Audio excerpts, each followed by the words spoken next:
अब जो प्रश्न है ज्योतिष ग्रंथ से संबंधित, ये शोधपरक प्रश्न है और ये काफी अध्यात्मक है, काफी से जुड़े हैं।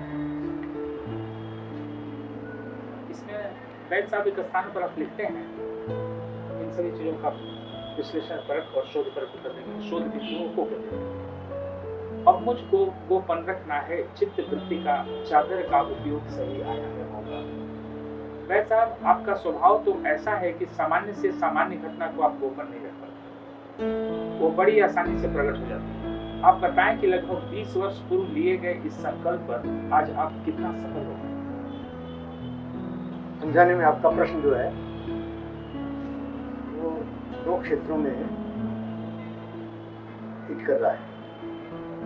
आपने एक क्षेत्र में आपने एक निशाना लगाया है और ये तीर दोनों जो लक्ष्य हैं उनको भेद करता है। तो क्या है? एक भौतिक जगत है। उस अर्थ में मैंने कहा कि मुझे अपनी चित्त वृत्ति का गोपन करना है। मैं चित्त वृत्ति का गोपन जब कह रहा हूँ तो यह है कि उस समय की जो परिस्थिति थी वो क्या थी कि मेरे दुर्बलता भयंकर थी शरीर की, और पैसे न होने के कारण और मन पर जो एक बोझ था, दिल दिमाग पर उधार का बोझ, अनसर्टेनिटी का बोझ, और उसमें ये डर कि मुझे कहीं समझौता न करना पड़ जाए, और समझौता करने के लिए मुझे कई लोग उकसा भी रहे थे। जैसे मेरे निकट के मित्र सीधा पैकेट ले लेकर आते थे पैसों में। सबसे बड़ा पैकेट तो मुंबई के बहुत पैसे वाले हैं, चार्टर्ड अकाउंटेंट, नाम भूल जाऊँ आ जाएगा, वो मेरे पास 50,000 का पैकेट लाए। 50,000 उस समय बड़ी रकम होती है, और कोई भी किसी एक कार्यकर्ता को और 50,000 का एक साथ ऑफर कर दे कोई, ऐसे दानदाता हमारे यहाँ नहीं है। हमारे यहाँ 50,000 का दान देंगे तो वो शिला पर नाम मैंने नकारा सकता। तो ये गोपन जो है ना वो इस सब में से निकला हुआ है, क्योंकि मैं अपनी व्यथा को कहूं क्यों? देखो, व्यथा तो थी, अब भीतर गोपन का क्या अर्थ है? तो चैतसिक जगत में अब समझ में आ रहा है कि भीतर जो खोज चल रही थी वो मचल रही थी, द्वार नहीं बन रहा था। वो जो परिवेश जिसमें मैं रह रहा था वो परिवेश एक दुकान थी। मुझे उस दुकान का सामान बेचने के लिए बाध्य किया जाता था। जैन विश्व भारती का अणुव्रत बेचो, प्रेक्षा ध्यान बेचो, जीवन विज्ञान बेचो, बेचो मतलब उस पर व्याख्यान दो, प्रेक्षा ध्यान करवाऊं प्रैक्टिस, और मैं बहुत टेक्टफुली अवॉइड करता हूँ। मैं वहाँ एक आध बार बहुत मजबूरी में जब मैं ध्यान करने बैठा तो सबने कहा, अरे चमत्कार, हाँ सबने कहा। मैं तो हिप्नोटाइज करता था पब्लिकली, बड़ी सभा को, 500 के ग्रुप को। मतलब ये छल नहीं था। अजी मैं इसकी टेक्निक बता रहा हूँ। वो तो छले जाने के लिए तैयार होते थे, तो छल कैसे हुआ? जैसे डॉक्टर के पास मरीज आता है तो डॉक्टर जानता है कि ये तो अपने आप ही ठीक होगा, प्लेसिबो भी दवा स्लिप लिख करके देता है, उसके पैसे लेता है। प्लेसिबो समझते हैं आप? दवा के भ्रम में उसको वैसे ही मीठी गोलियां खिला दी। हाँ, साइकोलॉजिकल ट्रीटमेंट, क्योंकि वो समझ गया कि भाई ये रोग क्या है मुझे पकड़ में नहीं आया, तो प्लेसिबो देते हैं। डॉक्टर ज्यादा कर यही करते हैं, प्लेसिबो देते हैं। तो ये छल नहीं हुआ क्या? लेकिन रोगी को ठीक करना है ना, रोगी ठीक हो जाता है यार। मेरे उस ट्रीटमेंट के बाद भी रोगी ठीक हो जाते हैं। मैंने जितने रोगी ठीक किए वो सब उन्होंने किया तो सारा काम खुद ही ना, मैंने कुछ थोड़ी कर दिया। मैं तो दवाई नहीं देता था, मैं दवाई नहीं देता था, उपदेश भी नहीं देता था। मेरी कुछ क्रियाएं वो हिट कर जाती थी। हाँ, मैं कुछ कराता था, वो क्लिक कर जाता था और वो उनके अनजाने और वो जहाँ गांठें लगी होती थी गांठें काम कर जाता था। इतनी सी बात थी यार। तो ये भी तो धोखा ही है। अभी मैं अपने आप को कह रहा हूँ मैंने चिकित्सा की और मेरी सहदेवनी बोलती है कि आप झूठ बोल रहे हैं, तो वो ठीक है। मैंने चिकित्सा की मतलब किया क्या? कुछ नहीं किया, पर ठीक वो हुआ, वो तो मेरा उपकार मानता है। मनोवैज्ञानिक चिकित्सा एक यहाँ रोगी है जिसने वो ठीक हुआ तो उसके बच्चों ने सारा जाना मेरे बारे में कि ये बहुत संघर्ष कर रहे हैं अभी और योग से पैसे कमाता था, योग से ट्रीटमेंट से, और पैसे भी वो जितने देते थे उतना ही लेता था, है ना। तो उन्होंने मेरे को पहला कंप्यूटर खरीदने के लिए 2 लाख रुपये दिए कि आप कंप्यूटर खरीद लीजिए, हमारा ही काम करिए।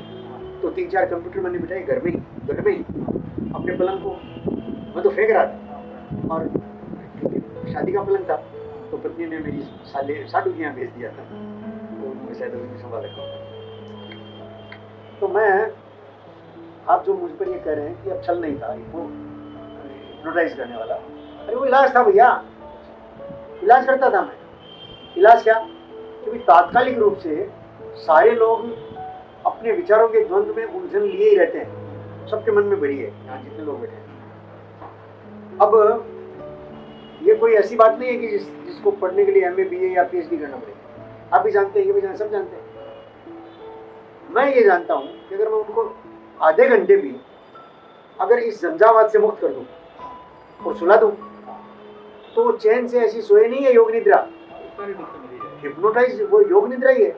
हाँ, आपको करा देता हूँ भी, आपकी स्वीकृति के अनुसार ही होगा, ये मैं फिर कहता हूँ। तो मूल बात कहाँ से आई थी? चित्तवृत्ति का गोपन रखना। तो मुझे अपनी चित्त पर चलती बदलती छवियों को कहना नहीं है, अपनी व्यथा को प्रकट नहीं करना है, बाहर की भी भीतर की व्यथा। क्या कि जिस परिवेश में मुझसे जो काम कराया जाता था, मैं कहता हूँ काम ही अधूरा है अभी। ये काम ऐसा नहीं है कि मैं अधूरा समझता हूँ, ये काम है ही नहीं पूरा अभी, और पूरा जाने बिना आप इसको दुकानदारी खोल रहे हो। आपको अदरक का मिला टुकड़ा, अदरक के गुण आप गुण अवगुण दोनों जानते ही नहीं, और आपने दुकान खोल ली। अदरक आप ज्यादा डाल देंगे चाय में भी तो दिक्कत हो जाएगी। इतना भी नहीं जानते थे वो, और अदरक के साथ और क्या क्या मिला देते थे बताओ। मैं बहुत अपना था, अभी भी चल रहा है। तो ये जो भीतर से गोपन रखना, ये गोपन रखना जो है वो आवश्यकता है। मैंने भले ही अनजाने में लिखा, पर आवश्यकता है आगे बढ़ने की, नहीं तो आगे बढ़ने कौन देता मेरे को। अभी भी ये जो चल रहा है, ये मैं कह रहा हूँ रिस्क, भयंकर रिस्क अकेला सहारा श्रेयांश का है, क्योंकि उसने अलाउ किया, वो बंधा हुआ है, और उसने भीतर से कुछ बंधा हुआ है। ऐसा है कि नहीं, पापा कह रहे हैं तो कुछ ना कुछ बात है, समझने की तो उसको फुर्सत ही नहीं है। समझेगा नहीं वो, हाँ जी नहीं समझेगा, उसको समझ नहीं है, उसकी प्रायोरिटी में नहीं है, उसकी प्रायोरिटी में नहीं है। उसने ऐसे ही कह दिया इसको गोपन रखो, गोपन रखने की जरूरत ही नहीं है। ये अब गोपन कैसे हो गया? ये सुन रहा है, ये सुन रहा है, सब सुन रहा है। गोपन तो मेरे और उसके बीच में सीधी बात हो तब गोपन है कि नहीं? आप सब माध्यम में, गोपन कहां से रह गया? ये मामला है। तो मैंने चित्तवृत्ति पर जो मेरे अंकन होता है उसको गोपन रखना, ये मैंने, और ये संकल्प नहीं होता। संकल्प वो होता है जो टूट ही नहीं सकता। हाँ जी, संकल्प सृष्टि के नियमांतर्गत है। हाँ, जैसे यद गत्वा न निवर्तन्ते, ये संकल्प है।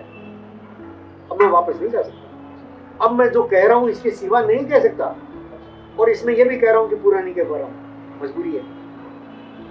समझ रहा हूं, और ये इस बात के लिए तैयार हूं कि मैं जितना कह पा रहा हूं उतना मैं जैसा समझाना चाहता हूं वैसा समझे कि नहीं समझे, डाउट है ना।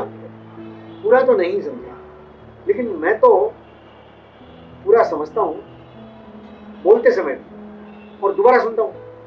दोबारा सुनते समय जो आया वो आपसे मैंने डिस्कस किया कि यार ये तो चलेगा नहीं। तो ये बात इसीलिए संत पुरुषों ने एक बात को बार बार बार बार बार बार दोहराना, राम राम राम राम राम राम राम राम, ये इतने से ही हो जाता है काम, ऐसा कहा संत पुरुषों, झूठ थोड़ी कहा। राम राम राम राम दोहराते रहो, हो जाएगा काम।